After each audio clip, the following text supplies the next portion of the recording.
Ferrero explains why he stopped following Alcaraz on Instagram. More than 2 months have now passed since Carlos Alcaraz and Juan Carlos Ferrero ended their professional relationship after 7 seasons and many successes together. The split and the secrecy from both parties surrounding it have meant that the issue has not been fully settled and many uncertainties remain. Juan Carlos Ferrero has addressed them, at least from his side, in an interview with Josep Pedrerol.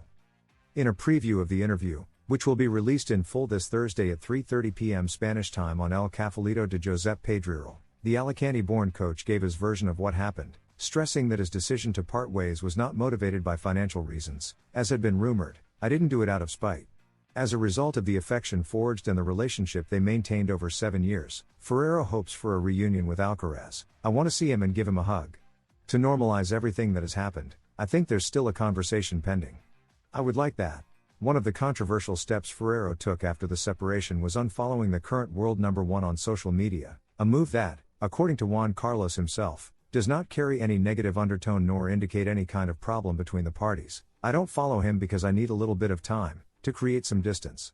At the same time, if I look at Instagram, he shows up everywhere anyway. In the end, I haven't achieved anything. You follow tennis and tournament accounts and he appears just the same." This Thursday we will have many more answers on the matter. Carlos Alcaraz spoke this Friday for the first time about the professional split with his coach Juan Carlos Ferrero, with whom he worked for 7 years, and assured that it was a mutual decision and that it was a chapter that had to come to an end.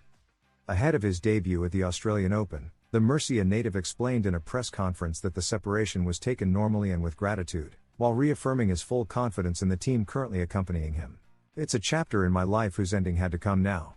We decided it this way and I'm very grateful for everything I learned alongside Juan Carlos. Thanks to him I am the player I am today," Alcaraz said, emphasizing that they maintain a good personal relationship after the professional split. Feliciano analyzes the Alcaraz-Ferrero separation. Feliciano Lopez admitted to Pedrerol that the split between Carlos Alcaraz and Juan Carlos Ferrero surprised him. "It seemed premature to me in the sense that I saw a very strong bond between them. Some coach-player relationships are stronger than others," Feliciano commented on this partnership that ended in mid-December 2025 and which he saw as one of the most solid. "I felt that Alcaraz still needed Ferrero a lot.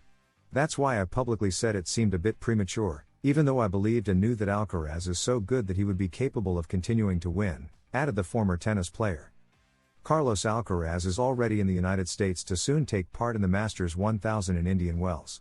This weekend the Murcia native will begin his participation in this important tournament, and although he is fully focused on his sporting performance, he does not lose sight of world events.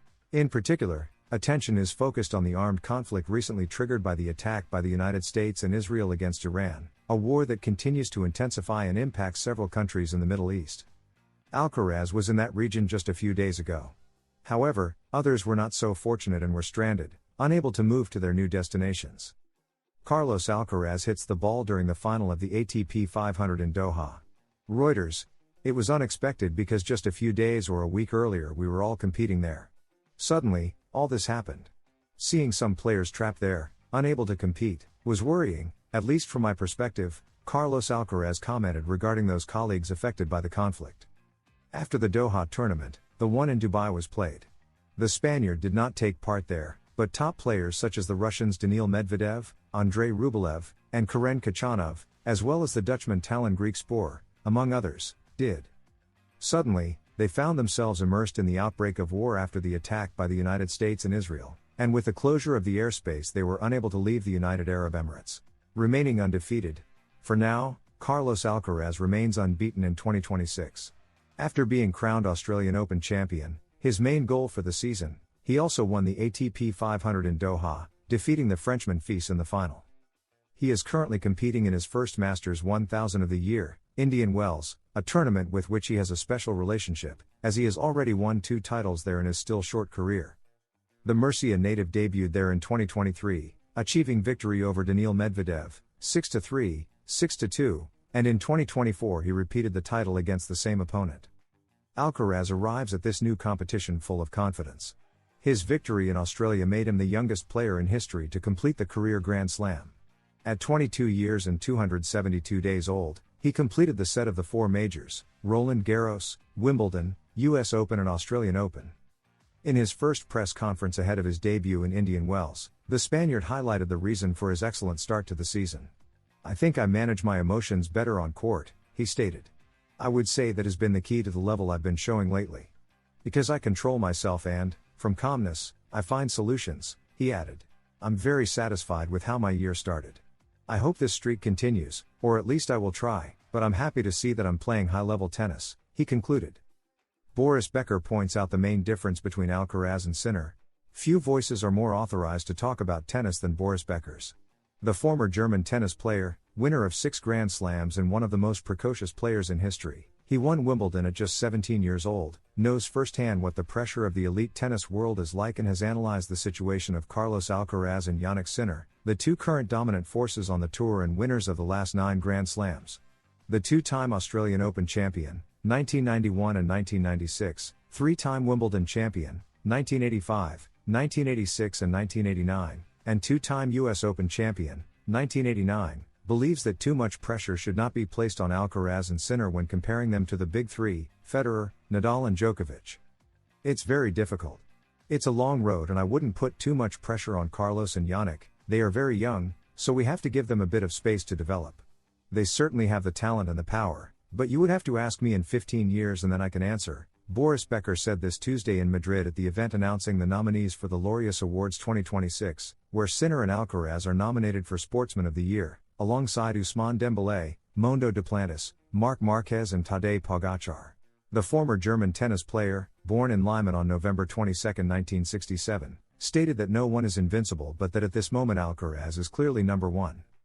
"We all have good and bad streaks. He is clearly number one right now, but anything can happen in sport, it is always very contradictory and that is the beauty of sport. Right now, Carlos looks great," Becker admitted. Boris Becker spoke about the iron dominance that Alcaraz and Sinner have imposed and the fact that they have won the last 9 Grand Slams.